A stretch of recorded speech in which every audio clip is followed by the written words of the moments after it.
Hey there, mathematicians. It's Miss Johnson, and today we're going to be talking about similar figures. Let's talk about that word real quick, similar. What does similar mean? Have you ever heard somebody say, hey, you look just like your mom, or you look just like your dad? My poor kids, they hear that all the time. Here's Jennifer Lopez. Those are her twins. Don't they look similar? I think her son looks just like her. Look at that smile. He's got the same smile, the same nose. Her daughter looks like her too, but man, her son looks just like her. They look very similar. Not exactly the same, but very similar. And sometimes you can look just like your brother or sister, right? So there's Beyonce and her sister, and they look very similar too. They have the same nose, the same mouth, the same forehead, right? Both beautiful, and they look very similar to each other. They look alike. And then that got me thinking about this picture. Okay, so you have Dwayne Johnson, The Rock, and there's his stunt double. I'm sure you've seen that one on the internet, right? It's important that the stunt double looks similar to the person the actor that he's taking the place of, right? So he looks like him. So in math, similar figures, they look alike too. So let me put some figures on here that look alike.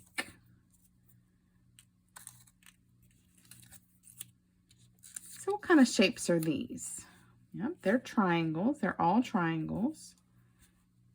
And some of them are similar and some of them are not. Can you see? Well, this one, for sure, right, looks exactly like that one. So those two are definitely similar. In fact, they have another name because they're the same size, same shape. Another way to describe them is they're called, that's right, congruent. They're congruent. So those two are congruent, and they are similar too. But this one, that one doesn't look anything like these two, right? I mean, these three. These three have right angles, and this one doesn't have a right angle. It's an acute triangle. So this one will not be similar. Now, look at these three. Two of them are similar, and two of them are not. Two of them literally looks like, one of them looks like it was just shrunk, the exact same triangle, but it was just shrunk and made smaller. Which two? Yeah, these two are similar. This one is a little different. You know why it's a little different? It's because its corresponding angles are not congruent. You heard that word before? Corresponding? Might be a new word for you. Corresponding, it's just a great big old word that just means matching. So the corresponding angles or the matching angles are not congruent. Okay, so I'm going to match the one that is the same. Okay, the right angle is the same. Then I'm going to scooch this over to compare these two. Notice, try to make it how it's almost the same, but the green one is just a little bit smaller because you can see that yellow on the side. Then let's go back to the right and then scoot this one up. You see how it's not going to match exact? Let me put it behind it so you can see. See that yellow, the yellow one is smaller than the green angle. Okay, so the matching angles, the corresponding angles, they're not congruent. And when the angles are not congruent, your shape is not going to look exactly the same. Okay, so let's take a look at the blue one. Okay, so the right angles match and they're equal. Scoot this up. Watch how it's going to fit exactly in there. You see how it fits exact? It just scoots in there. That means the angles are equal. Okay, now let's go back to the right. I'm going to go to the side. And same thing. They match exactly. So that means the corresponding angles are congruent. They are equal. So that's the first thing we have to look for. We have to look to make sure the corresponding angles are congruent. Let me show you. We'll come back to the triangles in a second, but let me show you how that works with the trapezoids. So here we have some trapezoids. You can probably see immediately which two are similar because they look exactly the same, just one's little and one's big, right? Let me show you the angles. So this one definitely doesn't look the same, right? So when I put the obtuse angles together, See, these are the two obtuse angles in the trapezoid. You can see that the yellow obtuse angle is a lot bigger than the green one. And then when we come here to compare the acute angles, see, the green one is still an acute angle, but the yellow acute angle is a lot smaller. Okay, so that's just another example of those corresponding angles. When they're equal, your shape's going to look the same. Equal, equal. Okay, so just wanted to show you that with another shape besides a triangle. Okay, let's get back to the triangles. One of the things is the corresponding angles have to be congruent. The second thing is that the sides, the corresponding sides, have to be proportional. All right, think back into your memory banks. What is proportional? Proportional means the ratios are equal. So proportional means ratios are equal. Well, the ratios of what? Well, in the case of similar figures, it's going to be the ratio of the side lengths. Okay, so let's compare the bottom of the shapes to the sides of the shapes. So we're going to compare the bottom to the side. Remember, we always write our word ratio. Always write our word ratio so we remember where our numbers go. Okay, so the bottom length of the yellow triangle is 1, 2, 3, 4, 5, 6. And then the side length is 1, 2, 3, 4, 5, 6, 7, 8. Side length of, the bottom of the blue is 3. And the side length of the blue is 4. And then the green, 1, 2, 3, 4. And 1, 2, 3, 4. So in order for it to be similar, the side lengths have to be proportional, or the ratios have to be equal. Well, I already know that 4/4 is not going to equal either one of these, because 4/4 is a 1-to-1 ratio. It equals 1. And neither one of these are going to equal 1. So I know that this one is not going to be, the side length is not going to be proportional to these. But I do need to check these two. Okay, how do I check it? I simplify. 6/8 can be simplified by 2. So 6 divided by 2 is 3, and 8 divided by 2 is 4. So that shows me that 3/4, that ratio simplified, is equal to this ratio, 3/4. So the side lengths are proportional. I want to show you this too. There's another word that you're going to learn with similar figures, and it's called scale factor. So scale factor is just basically how many times bigger something is. And your scale factor can be a number over 1, or it can be a number less than 1. In this case, if we're comparing the blue triangle to the yellow triangle, it's going to be over 1. So look at that. So we're going to look here, right? So 3 fit there. And if I scooch this up, it's funny. So it takes 2 of the blues to make a yellow. Let's try it on the bottom. So 1, 2, and then let's try the diagonal. 1, 2. So the side lengths of the yellow triangle are twice as big. That's the scale factor. Right. Lots of new things with similar figures. So what happens if it's not a triangle, but let's say another really common one is the rectangles. Now, the cool thing with the rectangles, you do not have to worry about the angles, right? Because all the angles are 90 degrees in a rectangle, so all the angles will be equal. So we don't have to worry about the corresponding angles being equal, but we do have to worry about the sides being proportional. So if you look at the rectangles, which ones do you think are similar? All right, well, I kind of did something that actually happens a lot with the rectangles.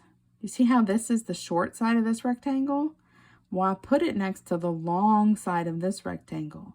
Well, to be able to compare them, I need to think about and compare the short side to the short side, and then the long side to the long side.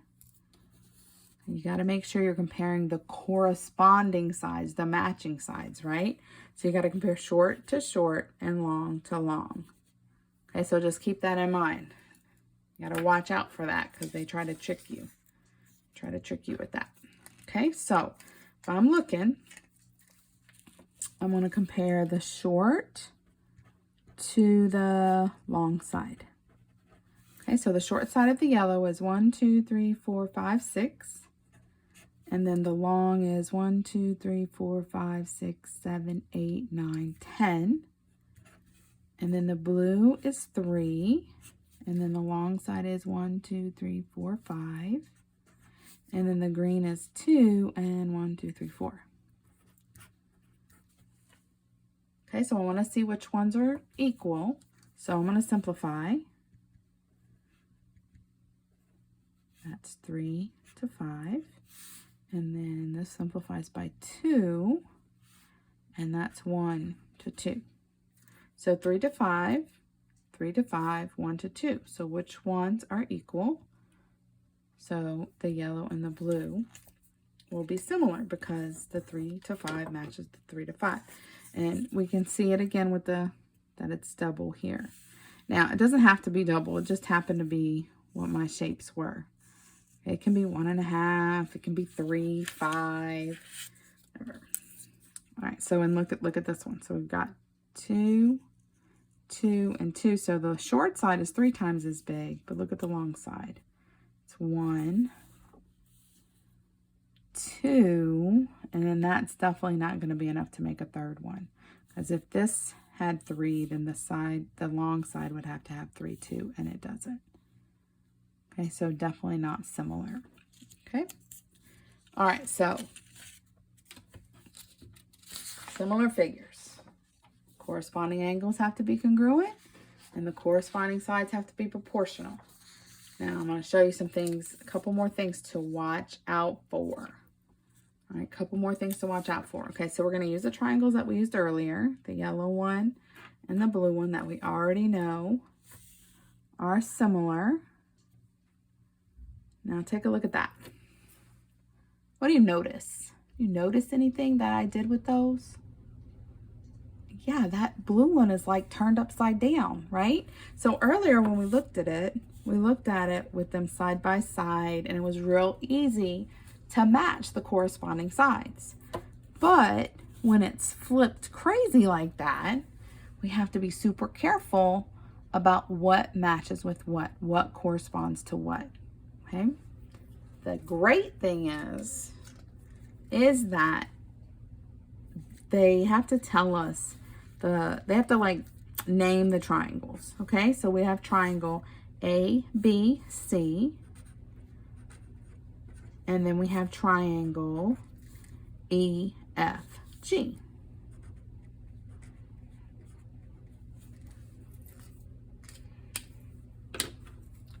It almost makes it too easy, guys. I'm telling you. The A, that's our right angle, right? And this is our right angle right here, E. So A and E match. And look at this. A is first and E is what? First. So they almost make it too easy because it matches. So the first letter, A, matches with E. So that's the corresponding. Look, let me flip it. See it? Okay. All right. So that means that F should match with B. B and F should match. Let's see if it matches. So I'm going to put the E and the A back because we know for sure those match, right? So look at that. F and B match. And then that means that the last C and G match. Okay, so they tell us when they name it which angles correspond with which angles. So they're like giving us the answer almost. Now, one thing that's going to help you, I promise this is going to help you if you do this. Okay, and it's super fast and it's super easy, so don't be lazy. Okay, we know that the A and the E match. So above the E, I'm going to write A, and by the A, I'm going to write E. That's going to help me when I'm looking at my question and I've got letters everywhere. It's going to help me know which ones match. It's going to take the thinking out of it because it's going to be right there. Okay, so B and F match. So I'm going to write a B by the F and an F by the B. And C and G match, so I'm going to do the same thing. Okay, I promise you something that easy, just writing those corresponding letters next to each other is going to help you. Okay, just trust me. If you do it, I promise it's going to help. Okay, so that's one thing to watch out for. Watch out for it being turned, just like with the rectangles, right? With the rectangles, you got to make sure you're matching short to short and long to long. Okay, so same thing with the triangle. You got to make sure you're matching the correct sides and the correct angles. There's another way that they try and get you, and they embed shapes inside of each other. So they put shapes inside. Okay, so look right here. They have, let me just look at this one. So we have one big triangle, and then we have this little triangle here. Let's see, Let's shade that little triangle right there. Okay, so we have that little triangle, and then we have the big triangle, right? Oops, it's crazy looking line. And those two triangles are similar. The little triangle and the big triangle, they're similar. So, I'll show you, I got a little triangle right here. I already cut it. So the first thing that we check is what? We check the angles, right? So this top angle for sure is congruent. So I'm going to scoot it down. That is congruent. I'm going to scooch it over here. And that's congruent. Then the other thing we'd have to check is the side lengths. We're not going to do that today just for the sake of time. But, so sometimes they try to trick you with embedding the triangles. So what you do, so that you don't get tricked, is you just redraw it. So there's my little triangle. And then 1, 2, 3, 1, 2, 3, 4. I'm just trying to make it look close. And you just redraw it. And you label it. You put your numbers where they go. And then you answer it. So that's another way, another thing you have to watch out for. So when they embed the shapes, just draw them over, separated. Okay? All right, so what did we learn about similar figures? Well, first thing we learned is that corresponding angles have to be congruent or equal. The matching angles have to be equal. And then the corresponding sides have to be proportional. And those two things have to be true in order for your shapes to be similar.